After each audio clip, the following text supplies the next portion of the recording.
Alrighty. Good evening and welcome to the Bitcoin for Beginners webinar, brought to you by Luno in partnership with Youth Money Circle. My name is Tshepo Kgapane. Some may recognize this beautiful, handsome face as DJ at large.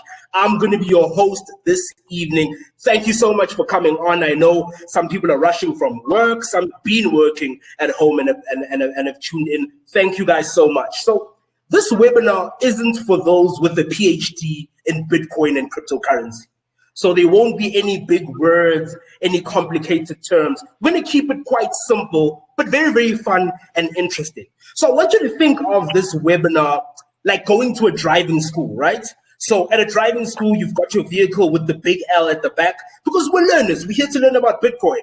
And then we've got our driving instructors from Luno, the professionals, the ones who know everything about Bitcoin, and they will give us a little bit of some information. And then you've got me, the passenger at the back seat. I've got your back. And then, of course, you are the drivers of this conversation. You guys are the ones that will be learning, that will be asking us questions. So you will see that there is a chat box that you can click. You can ask us any questions that you have regarding Bitcoin. So this is for the beginners. And hopefully at the end, we'll all get our licenses and we'll begin to buy and to store cryptocurrency and Bitcoin on the Luno app. So that is what this evening is all about. So I'm actually going to introduce these driving instructors, aka our, Bitcoin experts. So I'm going to begin with a gentleman by the name of Marius. I'd like for him to introduce himself. Let me know what his role is at Luno. And I want to know from all the speakers, actually, if you created Bitcoin, what would you have called it? Right. All right. So let's begin with Marius. Marius, how are you doing? Good evening. Let us know what your role is at Luno. Tshepo, thanks very much for the intro. So as Tshepo said, my name is Marius Reitz. I've been at Luno for almost 5 years now. I am the head of Africa at Luno, so I am the captain of the Africa ship, and we operate in South Africa, Nigeria, Zambia, and also in Uganda, and we're also looking at expanding our business to other markets in Africa. I'm very passionate about Africa, and I think looking at all the challenges that we experience across certain parts of Africa, I think Bitcoin can do a lot from a financial freedom perspective, and I'm very excited to see where this industry takes us. If I had to name my own crypto, you couldn't have got there, but I'll probably say Marius Coin to focus on me. All right, we'll give you that one. And I'd like to introduce Carrie Lee. Tell us a bit about who you are, what role you play within the Luno family, and of course, if you created Bitcoin, what would you call it? Hello everybody. Hello. I'm Carly. I have been at Luno for about 3 years. So it sounds like I'm a baby there, but it feels like a long time. It's been a ride. I'm a Scrum Master at Luno, which means that I work with the engineering teams. The engineering teams create the app, and I just assist them, giving them whatever they need to create the app and make it beautiful and useful to all of you guys. What I would call a coin, sure. I love the Rand coin. I want it to be South African because I'm South African. So definitely something along like Rand coin or Black Label coin. I don't know. I'll figure it out. So like the Mzansi coin or something like that. Yes, that. I want that. Cool stuff. Lovely. And then I'd also like to introduce the Omen as well. Hello, everyone. My name is Omo Urukpe. I'm a marketing associate of Luno Nigeria. So we're in charge, me and my team, we're in charge of marketing and customer engagement in Nigeria. So we localize content, we interact with customers in Nigeria. If I had a coin, I think I'll call it fast coin, just because there's so much speed when it comes to cryptocurrency. Okay. All right. Lovely. So those are our driving instructors. They're going to be with us today, and you guys can ask whatever questions you may have. in the chat box. Remember, it's all about Bitcoin for beginners, but we're here to answer all your questions and give you as much information as we possibly can within this webinar. So there's two big things that I want to talk about just before we begin with the webinar, right? The first thing is, because I'm the passenger, I'm sitting at the back, I'm going to be handing out some snacks in the form of a Luno challenge. So you might be wondering, what is a Luno challenge? It's your opportunity to win some Bitcoin during this webinar. So this is how we're going to run, right? I want you to open up your Luno app, right? Open up your Luno app. I'm going to ask you a question, right? And if you know the answer to my question, open up your Luno app. As you see, I've got my Luno app opened up. You go to the bottom of the Luno app and click rewards, right? So I've clicked rewards, there it is. And then at the top right of the app, you'll see it says enter a code. You click on enter a code. And right in the middle, it says add a promo code. So the answer to my question is what you're going to put in this little space here saying add the promo code. And it's all about knowledge. It's all about speed. If you know the answer to my question and you're one of the first 5 to answer it correctly, you will win some Bitcoin right now. So drivers, our instructors, do you think we should do one question now? Just give me a thumbs up. All right, cool stuff. So we're going to do one quick question. So 5 of you guys will be able to win Bitcoin. Open up your app, right? Click rewards, click enter a code. This is our first question for the Luno challenge. It isn't a difficult question. It's actually quite easy, right? So this is what we want to know from you guys, right? What is the name of the person or people presumed to have created Bitcoin? It's a pretty easy one, I think. So here's the question again. What is the name of the person or people presumed to have created Bitcoin? So open up your app, click the rewards tab, click enter a code at the top right, and then right in the middle where it says add promo code, enter your answer. The first 5 will win a little bit of some Bitcoin. So that's quite easy. So that's the first thing that I wanted to mention. Now, the second thing that I wanted to mention is, since we're going on a ride, I like to fasten my seatbelts and I like to jam to a little bit of some music. So while people try and figure out the answer, I'm going to give you a little bit of some music. And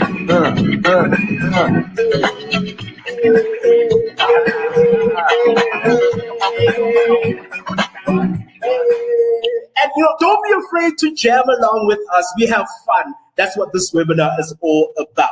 So throughout the rest of this webinar, we will be doing the Luno challenge, giving more people an opportunity to win some Bitcoin. But now we're ready to begin with our beginners Bitcoin webinar. All right, cool stuff. So, to start this webinar off, we obviously need to go to the beginning. We need to rewind to the beginning of money.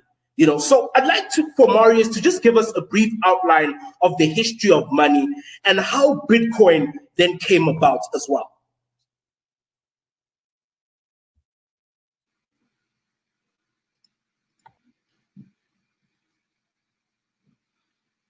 Thanks, Tshepo.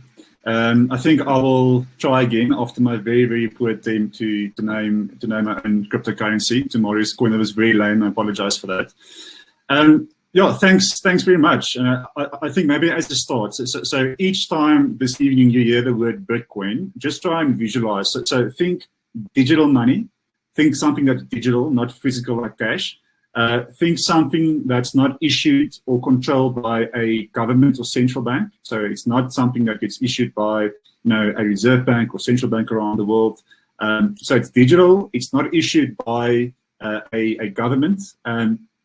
And it can be stored, safeguarded, or exchanged without the need to use an intermediary. An intermediary would typically be a bank or a fintech app or a company that would enable you to store or to make a payment. So it's digital money that's not issued or controlled by any government, and it can be stored or exchanged peer-to-peer, going from your account to someone else's account without the need for an intermediary or central party to control that transaction. So each time tonight you hear Bitcoin, and I guarantee you will hear the word Bitcoin quite a number of times. Just try to visualize that, and hopefully by the end of this evening you will be able to form a pretty good picture around what Bitcoin is. So to start, on providing an overview of the history of money. I don't have a major in history, so I'm not an expert in this, but I think core to this really, is to acknowledge change, right? Over the past thousands of years, the way the world thinks about and the way people use money, has changed many times in the past, and also technology. And it all comes down to change, and change being the only constant. If we look back over the last couple of decades and even thousands of years, for thousands of years, people have used different mediums and different objects, to exchange value, from shells to cars to livestock, then cash, or gold coins, then cash. Then we entered the era of digital money, and so that's the money that we have in our bank accounts. And now the next part of the next evolution of money we see as cryptocurrency, and mainly Bitcoin. But why do we see this change? And the main answer is because we're seeing a changing consumer demand. So people demand more. People expect things to be cheaper. They're all free for that matter. People expect faster payments, faster access to funds. People expect safer storage or custody of the funds, and they expect things and money and the way they use money to be customized to their specific needs. So people don't want to pay 12% fee in fees to send money offshore, or to send money back to family based in another country. They don't want to wait 4 days or 3 or 4 days for funds to clear and experience all the stress involved in between waiting for their money to arrive in the other bank account, and in the process, exchanging hands between different intermediaries, going from different currencies to ultimately the currency that you receive in your bank account. And we're also a more integrated and global society. We do business with people cross-border. We send money to friends and family in different countries, and also locally in South Africa. But the bad thing here is that technology also has to constantly evolve to satisfy these demands. You can't move from gold coins or cash money to something that's digital, something like Bitcoin that is completely digital, that's not issued or controlled by a central authority like a central bank. You can't move from the physical to the digital without having technology as the enabler.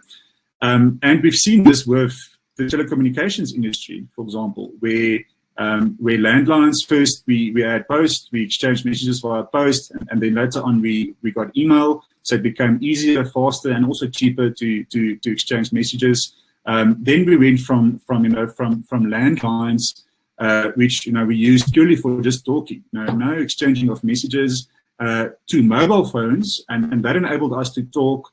And then text also became available, so we could send SMSs to each other. And then finally, we reached the phase of internet-enabled smartphones, and so it made it even cheaper and easier to use. It connected us to people from all corners of the world, and it also gave us access to products and services. So, for example, now you can use your phone not only to communicate with someone else or to send a message, but you can also use your phone to access maps and different apps and social media and all of that. But what's important here is that this transition from sending letters in mail to accessing maps and accessing other information through your internet phone didn't happen by itself, right? The process underwent a radical change, a transition, and we feel that money is undergoing this very same transition as we experience, or as we currently experience with the telecommunications industry. So if you look at money, and specifically paper money was good for in-person transactions, so you could meet someone in person. It was peer-to-peer, meaning if you do a cash transaction, there's no need to first work through an intermediary to facilitate that cash transaction. You meet the person and you exchange value. It makes it difficult because it's in person, it's not convenient, and there's also a security risk to some degree. Now we've moved to digital money. Digital money, that's the money we have in our bank accounts. Digital money makes transacting better, it makes it faster and cheaper. It makes it easier for us to purchase goods online, and we can access more services. But then we have cryptocurrency, and we see cryptocurrency as the next stage of this evolution. So not just making transactions slightly cheaper and creating a prettier mobile app that you can access and, that you can see. But actually, making a fundamental difference, bringing a fundamental difference to the way in which we transact with each other, the ways in which we store money as well. And we believe that the world is currently right smack back in the middle of one of these major changes, where looking back thousands of years, where people exchange shells for meat, etc.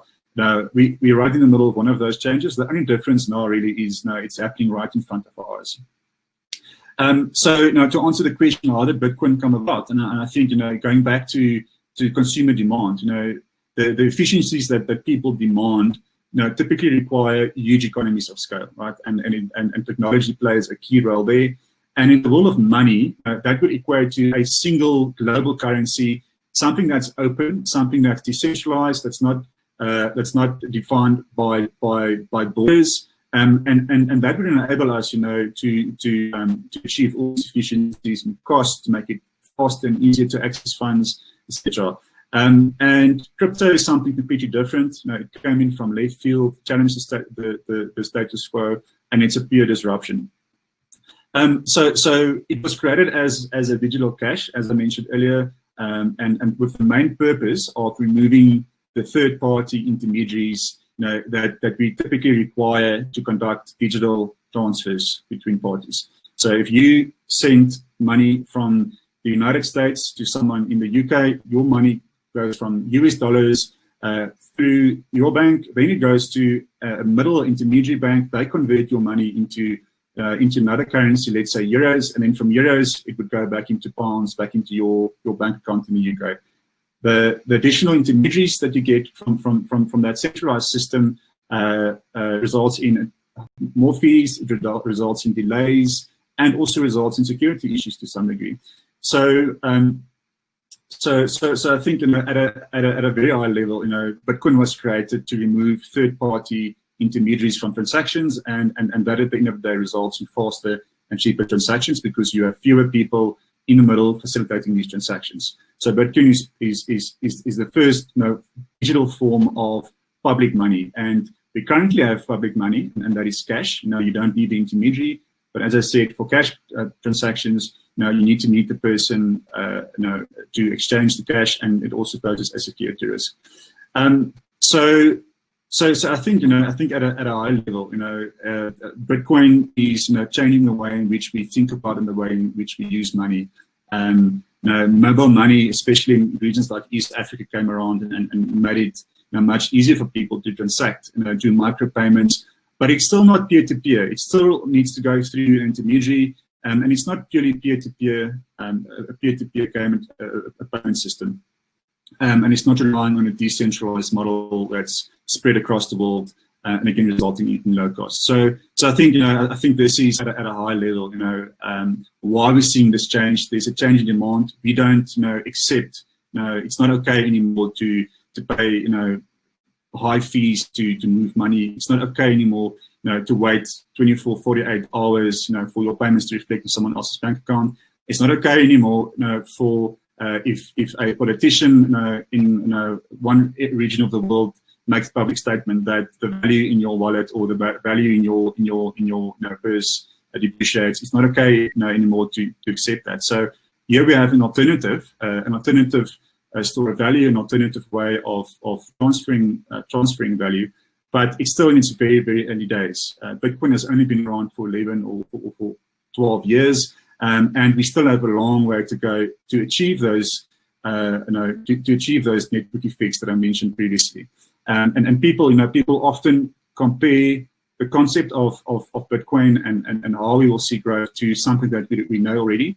If you think of something like Visa, which is the payments company, they're a publicly listed company on a stock exchange, and you can buy their shares. So think of a scenario where you purchased Visa shares, but you then use those shares, for example, to pay for a Coca-Cola at a shop. The more people that use the Visa shares to pay for Coca-Cola, the better the company will do, and the higher the Visa share price would go at the end of the day. So similar concept. The more people start to interact with Bitcoin, the more people start to actively and willingly use Bitcoin to make payments to other people, the more people that use Bitcoin to as a store of value, the more valuable the system will become at the end of the day, and the more adoption we would see. So, Tshepo, I think that's it for me for now. I think let's move on to the next Luno to share some wisdom. Thank you so much, Marius, giving us that brief history of money, and the evolution, moving from paper money to cryptocurrency, and that it is driven by us, the consumers, because we do want instantaneous payments that are cheap and cutting out the third party as well. So, it's so interesting that you're giving us that brief history. And I want to know from Carrie Lee as well, in South Africa in particular, Bitcoin is very, very popular. So why should we get so excited about Bitcoin? Why should we be so interested in Bitcoin? Cool, guys. Hello again. Just want to get this up here. Okay, so that is actually a super, super good question.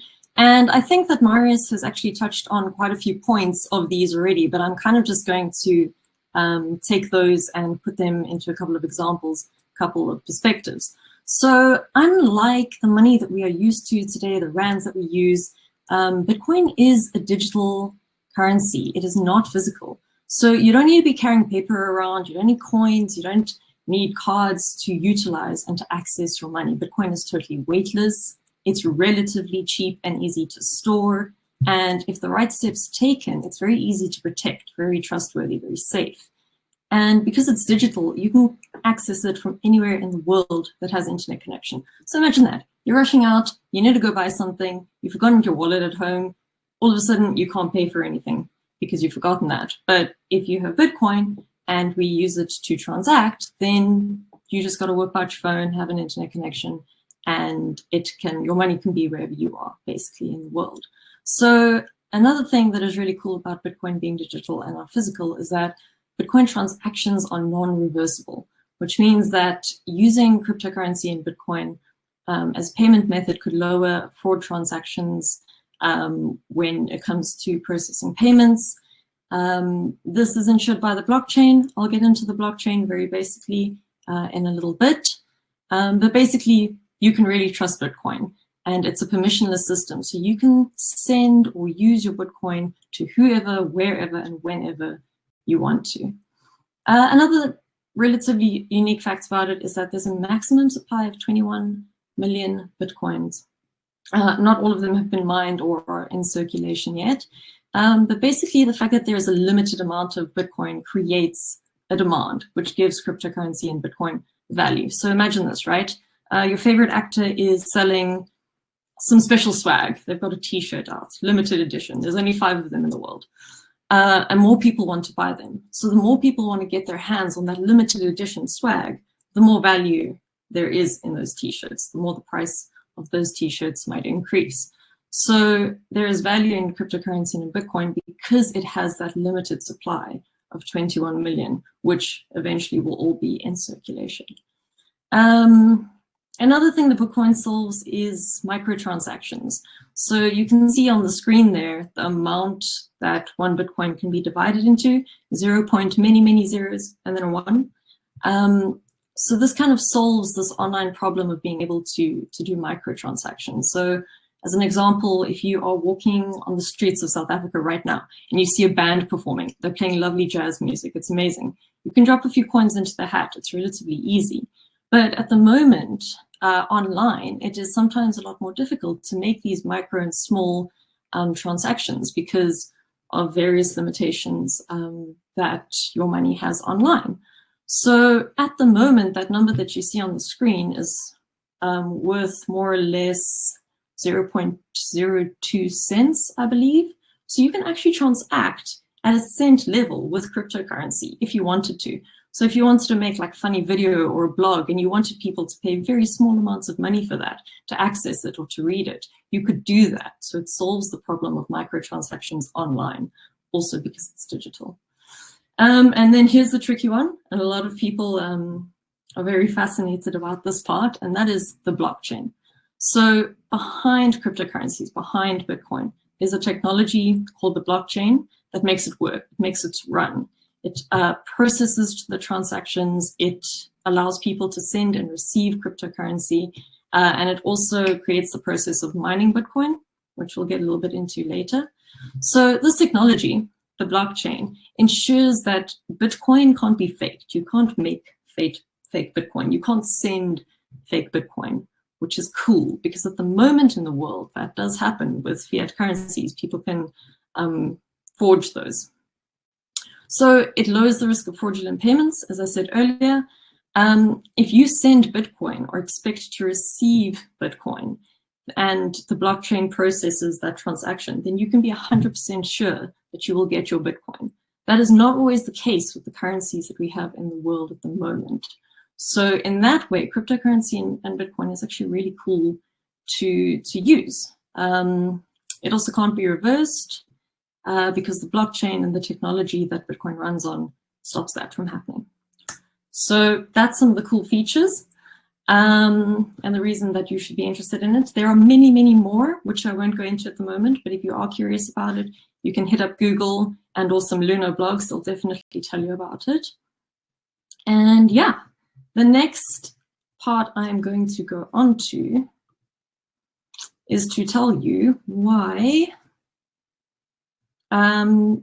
you should start using Bitcoin. Oh wait, no, hold up, I've lost some slides.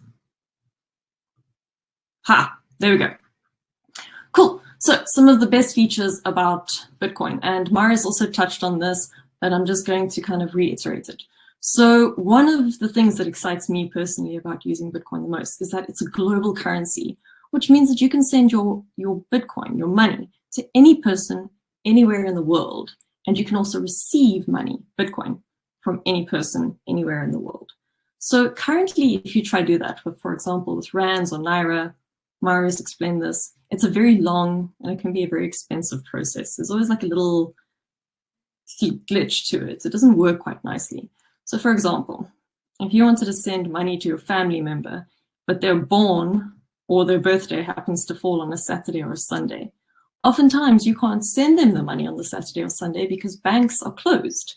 And so it's just not going to be processed. Or you can't send or receive your money quickly because of the processes that banks have to follow to process those funds, which Marius mentioned. Sometimes you have to pay high transaction fees, and you are not always free to send too much or too little money without the bank or some kind of authority questioning it. So in this sense, Bitcoin really removes the need for a middleman. You can send it, you can receive it anywhere in the world, which means that you can trust it fully. It's going to go to where you need it to go. So it has the characteristics of money without needing to depend on a physical property like gold or silver or a central authority like the government or banks. Its price is determined by supply and demand, like the t-shirt example from earlier. And to kind of end that off, Bitcoin just gives people full control over their funds. And who doesn't want that? It's like amazing to have full, absolute control over the funds that you have. So that's what Bitcoin gives you. The next part that I'm going to go on to is to tell you very quickly how to start up with Bitcoin.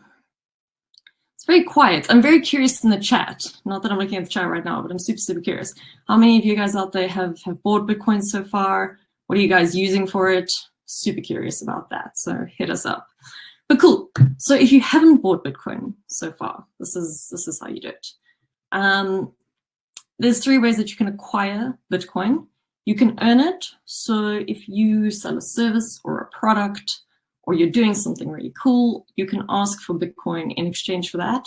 So you want to sell a beautiful CD mixtape that you've made, you put it out there, people can send Bitcoin to you, and in that form, they pay you with Bitcoin. You can use Luno to store your Bitcoin as well in a Bitcoin savings wallet. You can earn up to 4% interest on that, just a fun fact, if you want to. You can also buy it. So you sign up for an exchange like Luno, hopefully most of you have done that, and then you use your Rands or your Naira or whatever currency you have, and you buy Bitcoin using that.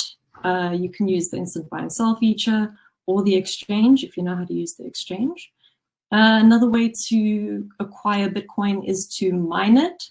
So miners have various hardware and software that verifies transactions on the blockchain. So we spoke a little bit about this earlier. A bunch of processes and transactions happen on the blockchain.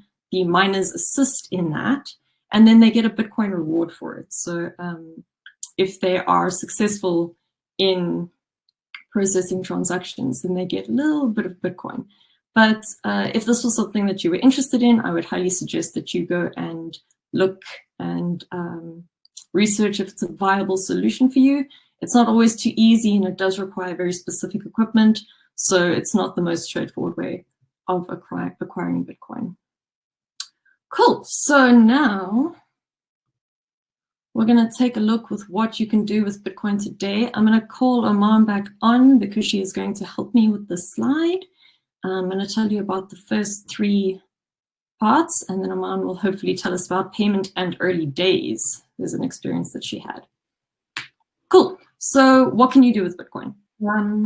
I know that a lot of people see Bitcoin as an opportunity to trade and invest, as opportunities that they can make more money. So if you do invest in Bitcoin and the value of Bitcoin goes up, you can benefit from that.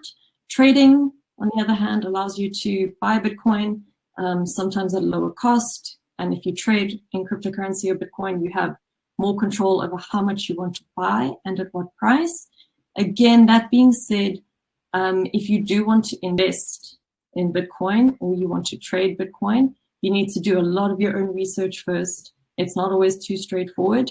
Bitcoin is quite volatile, meaning that today you could buy some Bitcoin worth 10 Rand, and then tomorrow it could either be 20 Rand or it could be 5 Rand. So definitely do your own research. Start small. If you want to play around with it, maybe start at 10 Rand with Luno, but don't invest more money than you can afford to lose. Again, we've gone over sending and receiving money. You can do that endlessly as much as you like. And I'm going to hand over to Oman to tell us about using Bitcoin for payment. Thank you, Carolee. So I'm just going to tell a little story about what happened to me recently when I wanted to make a payment using my bank card. So I'd actually paid this vendor in the past using my Naira card. And this time around, for some reason, the transaction just wouldn't go through. I tried using multiple cards and I still couldn't pay. Thankfully, this vendor accepted cryptocurrency and I had some Bitcoin in my Luno wallet and I was able to pay using Bitcoin. Now, the reason why I couldn't use my card was because of the Naira dollar rates in Nigeria. There's a ban on international payments using Naira cards. That was why my cards were not working. So thankfully, Bitcoin came to my rescue. So imagine if we didn't have cryptocurrency in the world today, what would have happened to me? So that's one of the many things that Bitcoin can actually do for you. Amazing. That's super cool. So yeah, this thing's global currency. There are actually many places that have started accepting Bitcoin as a form of payment. If you want to take a look, Luno has a blog that tells you all the places where you can spend your Bitcoin if you wanted to, unless you wanted to hold on to it. Another thing that is coming up is donations. So all sorts of organizations obviously looking into Bitcoin as a form of payment for donations. So if you have something close to your heart, see if the organization accepts Bitcoin and maybe you can help them out. Cool. I think that is me.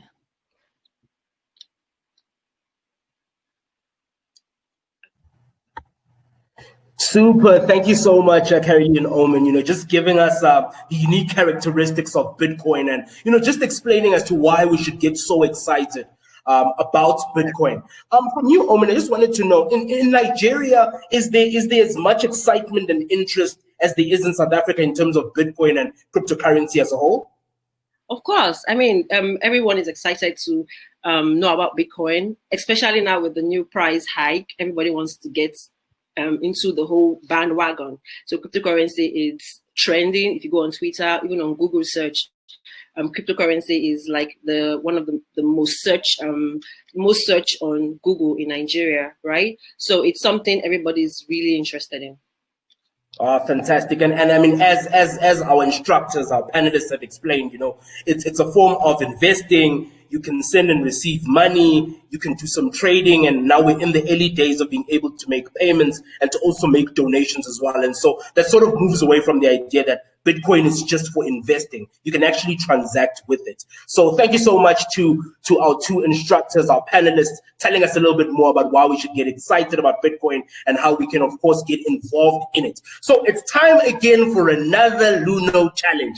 So we're going to give away some more Bitcoin. You know what you need to do. Open up your Luno app, click the rewards tab right at the bottom, and then at the top right, there's something that says enter a code. Click that, and right in the middle where it says add promo, you need to answer this very easy question. It's easy because Harry Lee actually touched on it just a little bit. So if you were listening, it should be a very, very easy question. So this is the question, right?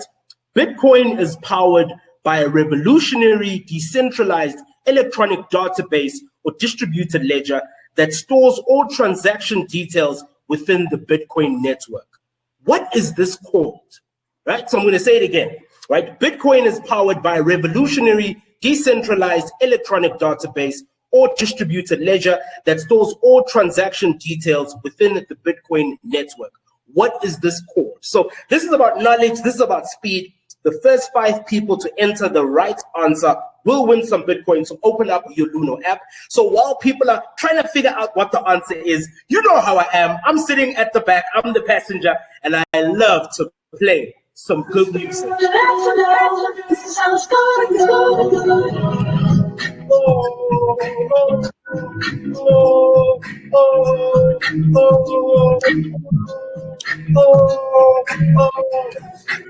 You know, I'm going to tell you guys this thing, what I love about the Luno team, the Luno family, and it also comes out in their technology. It's fun, it's easy, it's relatable. That's why we play music at our webinars and we have fun while we're trying to educate you guys on everything that has to do with Bitcoin. So I hope people have entered their answer on the rewards on the Luno app, and those people will win a little bit of some Bitcoin. So big ups to them. So we're going to keep it moving in terms of our webinar. Thank you so much to everybody that's tuning in from all over the world. I'm going to bring Marius back. You know, I know he gave us the history of money. He gave us this whole evolution from moving from paper to this cryptocurrency. And I want us to talk a little bit about the future. You know, what is the future of Bitcoin? How is it going to change the world?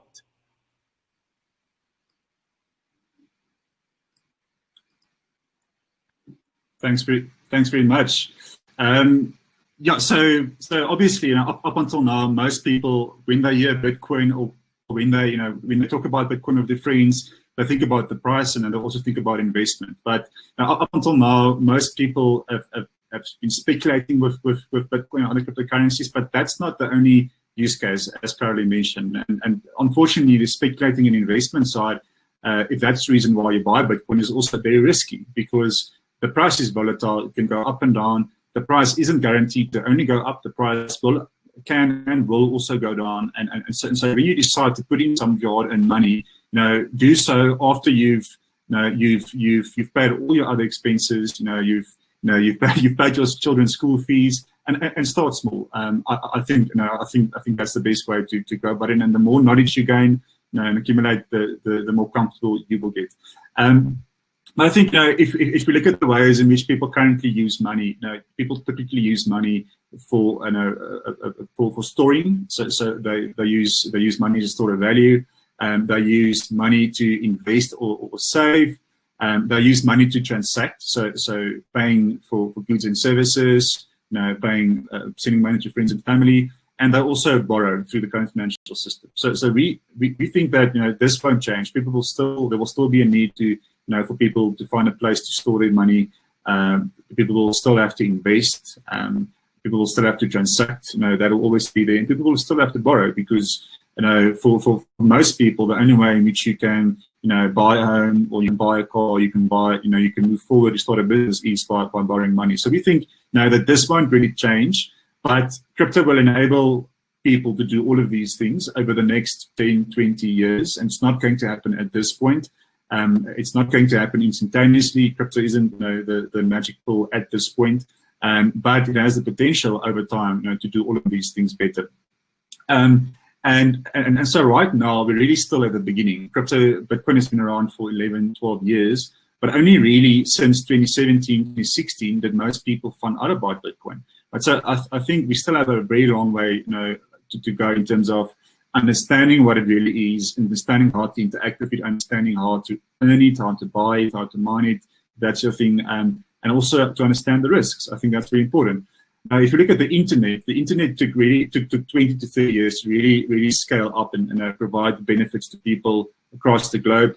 Back in the early 90s, very few people, in the early 90s really used it, right? So the concept was still new, and people tested it. But if your friends and family, and if a lot of people didn't use it, what would the incentive to you be to use it? Because you would not achieve or get the network effects.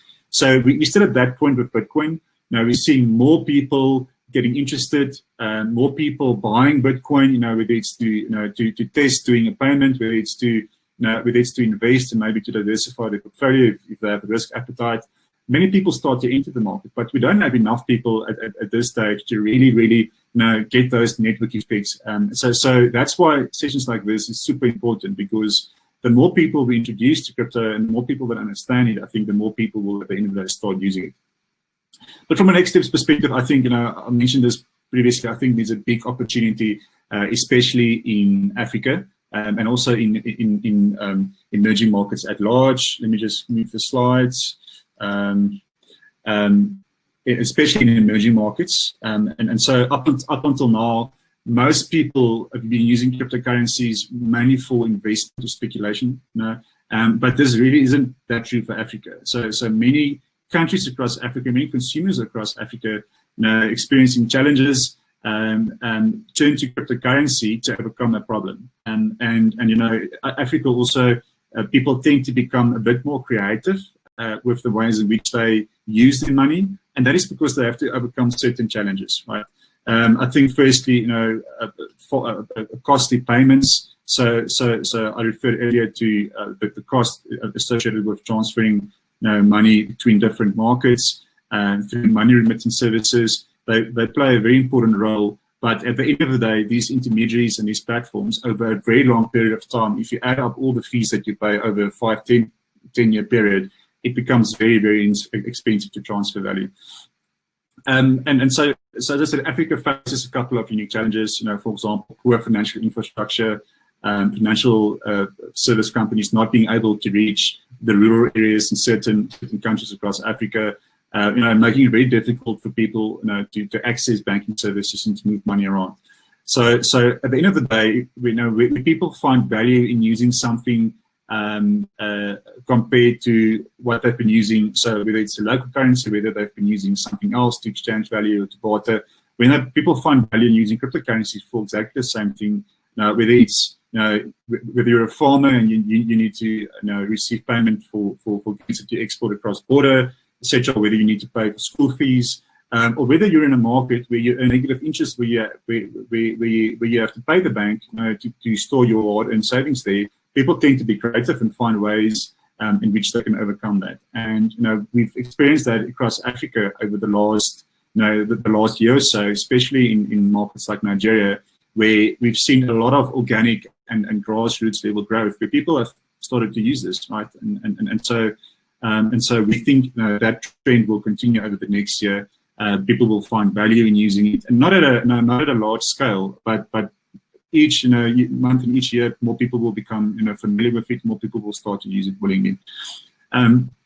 So I think to sum it up, Bitcoin combines the properties of modern money and digital money and gold into a new type of asset or currency, which makes it both scarce. Remember, Carly said that only 21 million Bitcoin can ever be in circulation, and that makes it a scarce asset.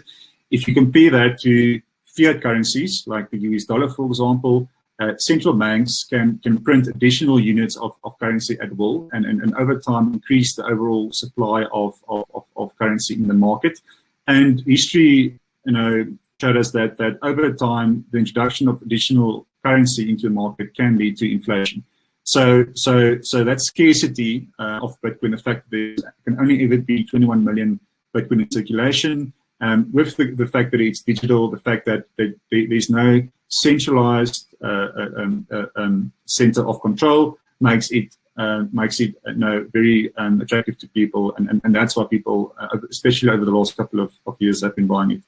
It can also be easily stored. It can be stored in a Bitcoin wallet. You can store it yourself, even on a piece of paper.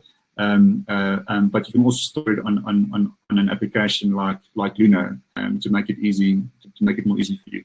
And it's a currency that's accessible to everyone everywhere. So it doesn't matter whether you're in South Africa, whether you're in China, or whether you're in Russia or any other part of the world. You have the ability to create your own cryptocurrency wallet, your own Bitcoin wallet, and send and receive money, without needing intermediaries or without needing banks to process those payments. So I think, sum it up, we're still right at the beginning. We're not going to see cryptocurrency replace banks, not in the next 10, not in the next 15 or even 20 years perhaps. We think that banks and normal currencies and fiat currencies and cryptocurrencies will continue to exist over the next decade or so. But people will start, because of the change in consumer demand, people demand things cheaper and faster and safer. We will start to see this hybrid economy develop. People use their local currency like rands, but they also use cryptocurrency for very specific reasons. And we think, that is going to develop over the next couple of years. And so, especially so as more people become familiar with it.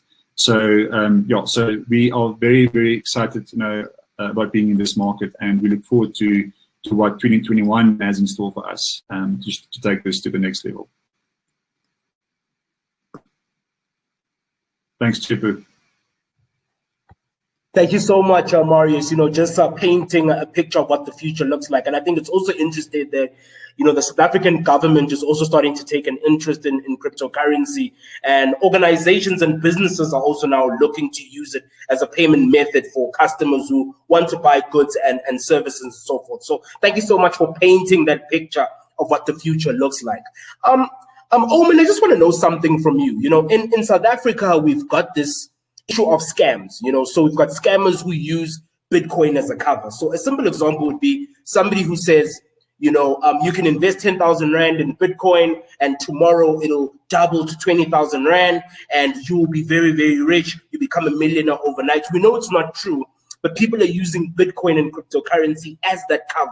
I mean, how do we protect ourselves as consumers from falling for scams and from protecting our Bitcoin and our money? And I'm not even sure if in Nigeria you guys experiencing something similar in terms of these scams. Oh, thank you, DJ.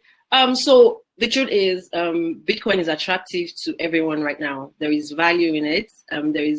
Adoption is increasing, like Marius mentioned. So obviously, the same reason Bitcoin is attractive to you as a consumer is also the same reason why Bitcoin will be attractive to a scammer, right? So I'm just going to go through the presentation to let you know what to look out for and what to avoid if you want to protect your cryptocurrency.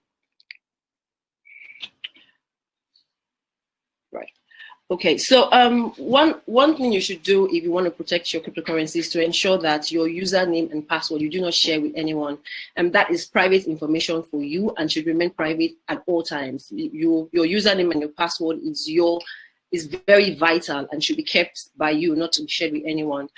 Be vigilant of phishing. So how does phishing works? We have scammers that send SMS or emails or website links.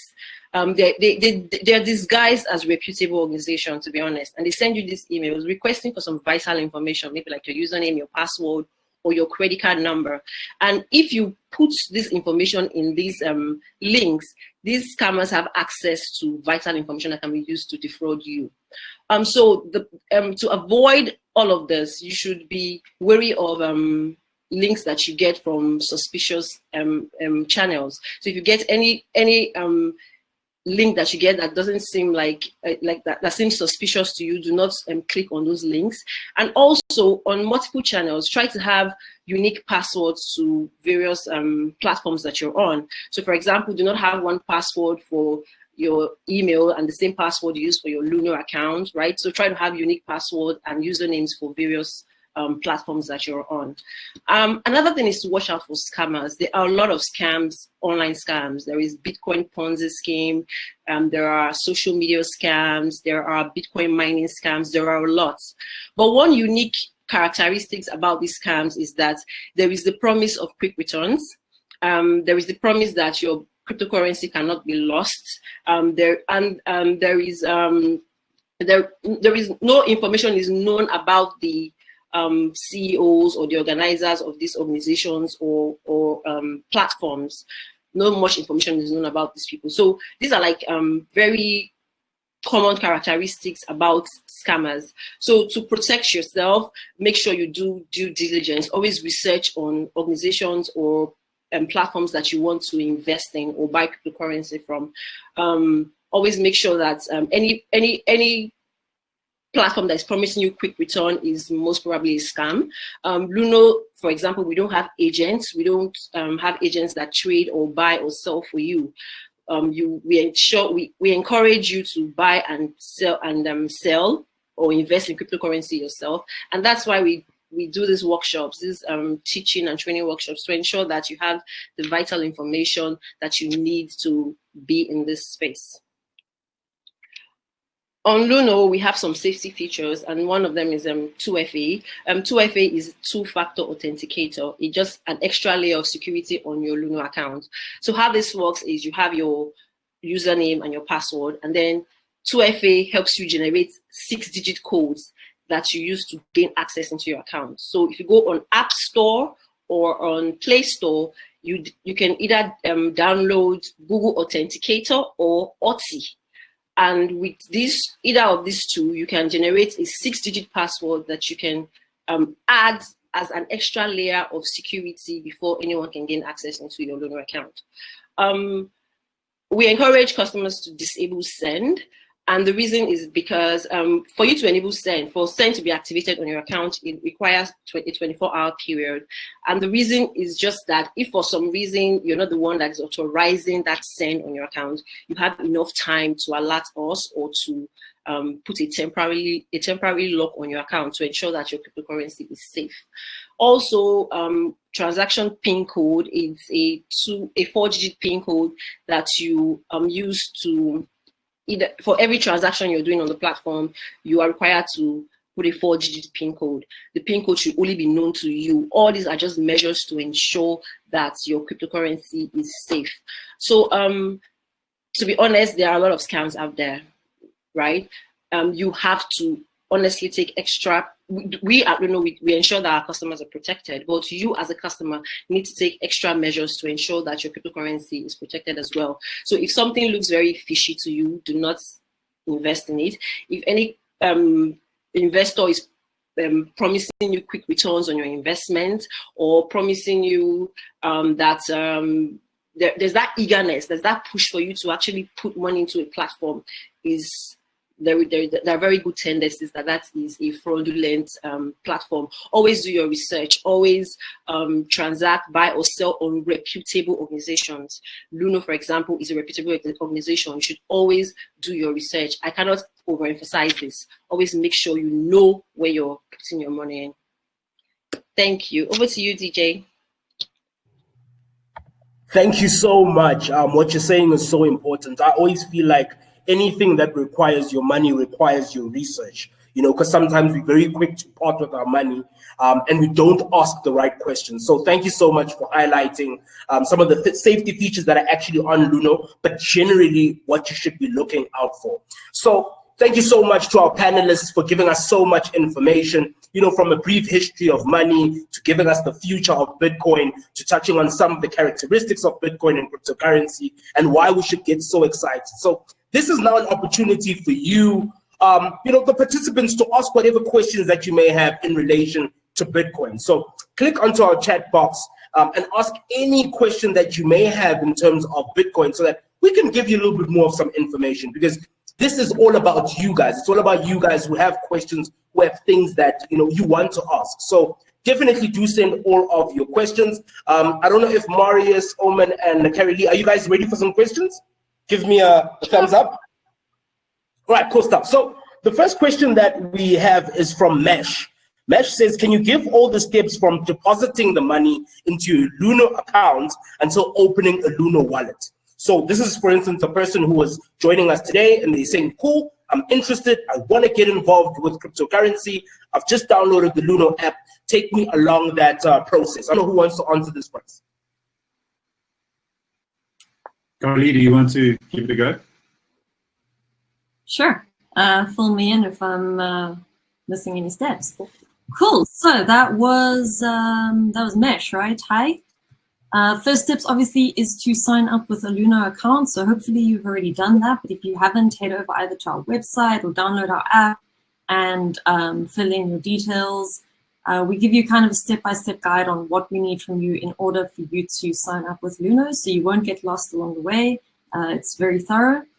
And then once you have signed up with us, we'll ask you for a little bit of details to KYC you and verify you. It's also a straightforward process.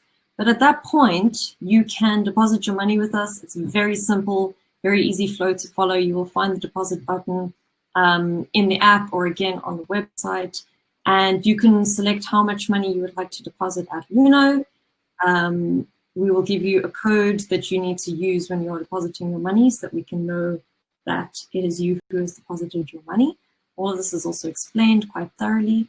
And then, yeah, a couple of days later, you'll have your money deposited on your Luno account, and then you can buy whichever cryptocurrency we have on our platform, whichever one you are looking for. You can just use the instant buy and sell feature or the exchange. But step one is to sign up. Hope that answers your question. Yeah. Marius, am I missing anything?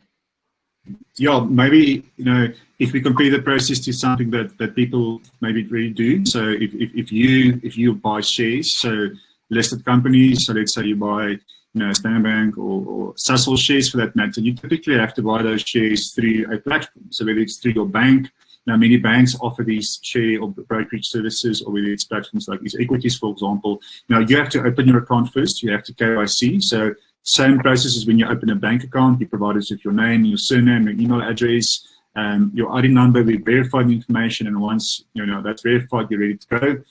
Then before you can, same as when you buy a share, you have to deposit money first before you can buy the share. You need rands in order to do that.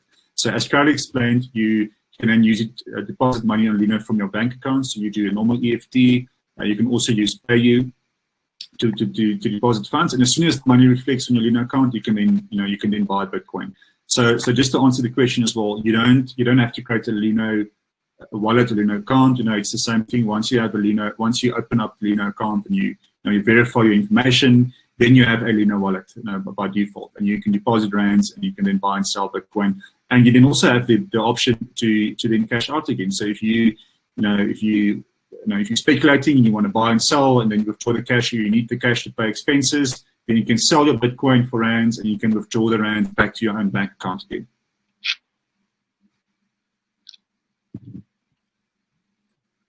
Tshepo, I think maybe you're on mute there. Just take your seat. Thank you. We've also got one question from Nombuleno who says, I have a person who introduced me to trading and so forth. And he said that in 7 days, I would make a certain amount of money. Is that true? So I think this touches on the idea that somebody will make you a promise, deposit 3,000 Rand today, and tomorrow it'll triple and so forth. So, I mean, what do you guys say to the people, to the participants that are joining us in terms of the promises that are made in terms of Bitcoin?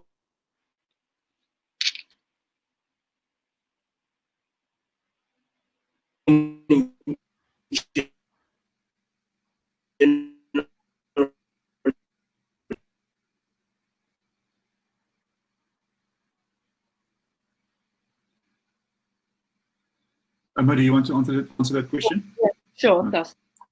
So like I mentioned earlier, if there is promise of quick returns, do not invest in it.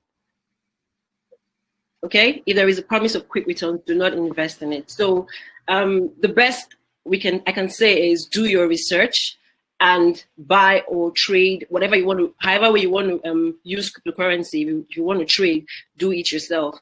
Do you understand? So we have trading workshops, we have webinars on trading, and this is just Bitcoin for beginners, but then we have other webinars for trading and for all those who are interested in trading. You can take advantage of that. So do your research and trade yourself. Thank you. And just to add to that point, if someone promises a fixed return, then walk away immediately. No one can predict the price of Bitcoin ever. So if someone tells you that they can give you 7% or 1 or 5 or 10% return, per day or per month, walk away. And then secondly, if someone presents themselves as a Luno agent or a Luno employee, as Aman mentioned previously, again, walk away, because Luno won't ever have agents on the ground advising people and recruiting people to buy Bitcoin. So if there's a promise of a fixed return or unrealistic return, walk away. And if someone approaches you and say they work at Luno as an agent, or they work at Luno and they encourage you to invest in this, then also walk away. So just want to make it very clear. Super, thank you guys so much. There's an interesting question that's also come up here. Somebody wants to know, if I am sending money, say I'm sending the money to Marius, is there an account number that I use? How do I know that I'm sending money directly to you, or I've received money from you? I don't know if that question makes sense. It's a very, very good question. And in some ways, it works in a very similar way to when you do a bank payment. So when you do a bank payment to someone else's bank account, you need that person's bank account number first before you can initiate the payment. Right? Similar with Bitcoin, the payment won't be processed through a bank. There's no bank processing the payment, but you need to get the person that you're paying. You need to get their Bitcoin address. So it's a similar concept as a bank account number, different but similar, in terms of explaining this. If you have access to that person's Bitcoin address, you copy and paste the address into your Luno app, your Luno account, and you hit the send button. If you send Bitcoin to another Luno customer, so to another customer, another person that has a Luno account, you can also enter their cell phone number or the email address if you have that, and then the payment will reflect in that person's Luno account as well.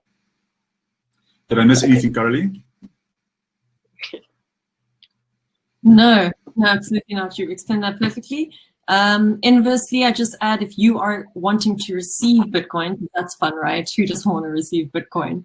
You can't see your Luno account, and your receiving address will be there. So you will send that to the person who's wanting to send you Bitcoin, just like you'd send your bank details, as Mario said. And then once they have your receiving address, they can send you Bitcoin, and then you can be happy. Super. Thank you guys so much. We've got another question here from Tomisa, who says, how do I know when to buy besides buying low and selling high? Are there certain trends that I should look out for?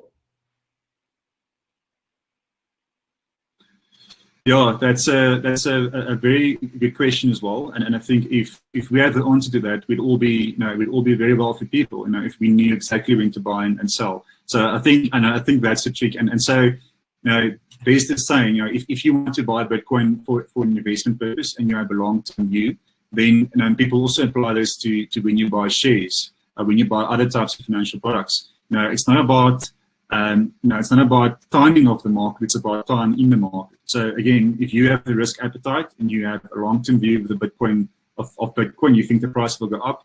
It's not about exactly when you enter; it's about the time that you are in the market. But it's very difficult to predict the price in the short run, right? It's very difficult to say that in 2 weeks' time the price will be X, Y, or Z. So I think if you're a short-term buyer, you want to make a quick buck.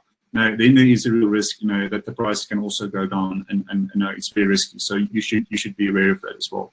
But if you're a long-term investor, you have a long-term view. You buy Bitcoin, with the 1, 2, 3% of money that you have left after you've covered all your other expenses, then I would say timing, exact timing of the market probably shouldn't be the most important thing. Cool, definitely makes sense. I think we're going to come to wrapping it up, but I've just got one more question here. That's from Sarah, and she says, does Luno have financial advisors who can assist us in using the platform to achieve financial goals? short answer, we don't. So we currently provide you with the app or the platform, to buy and sell yourself. We cannot give investment advice at this stage. The cryptocurrency industry in SA and for most parts of the world is largely regulated.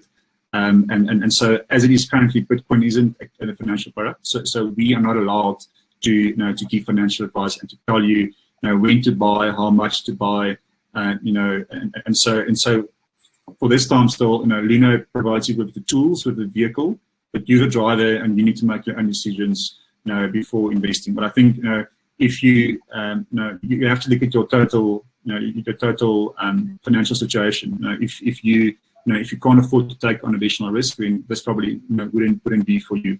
But if you have a long-term view of the market and you have a little bit of funds left, then start small, buy 20, 30, 40 rands a month, just enough to be interested and to track the price. And also, I think very important, you need to explore the world of crypto. So in the Luno application, you see at the bottom of the app, there's a section called Explore, and there you can, read up about all the latest developments in the market, and you can also read up about the risks.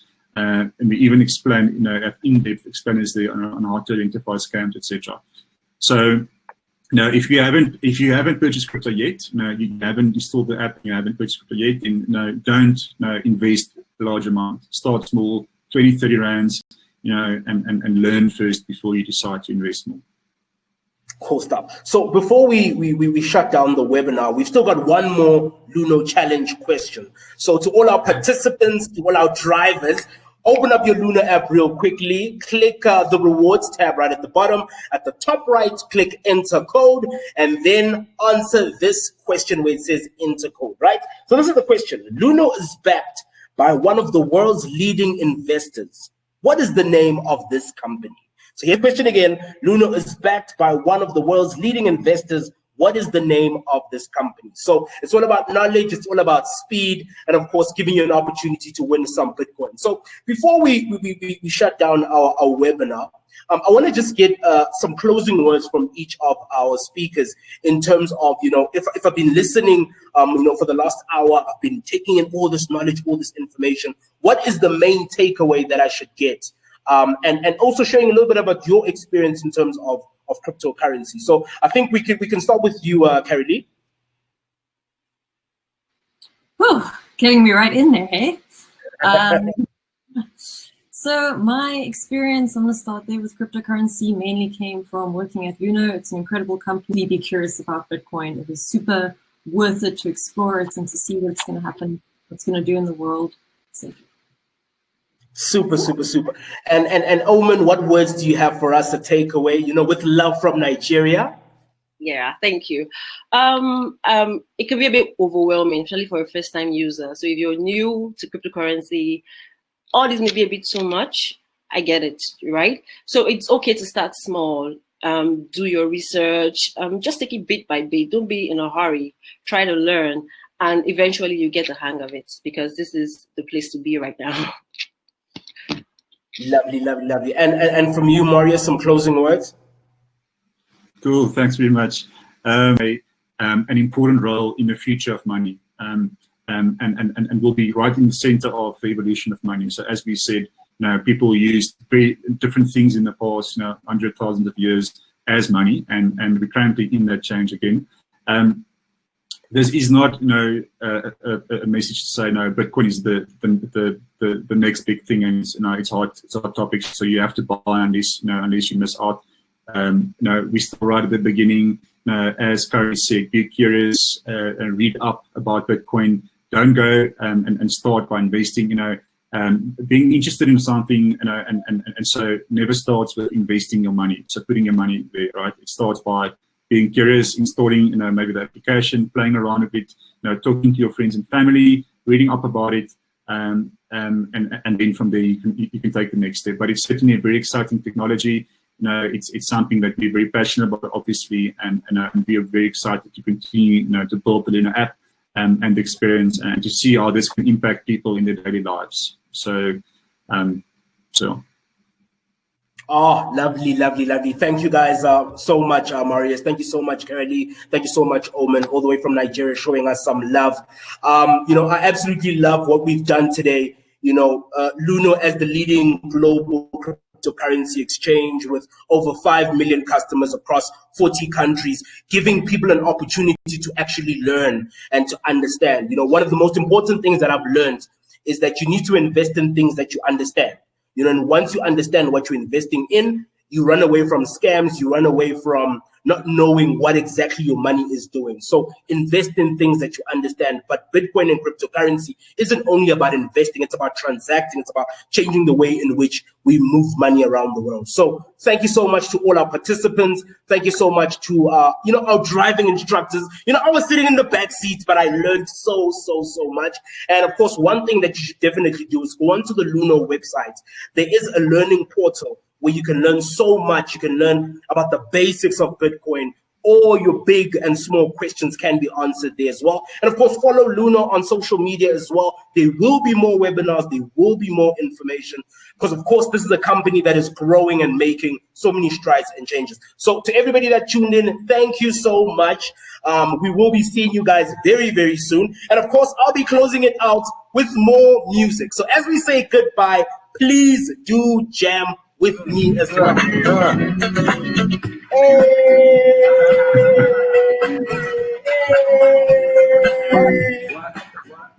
Thank you guys so much and have a fantastic evening. Thank you for being with us during this webinar. Bye-bye. I know you know I feel like join in. You just can't sit. Gotta take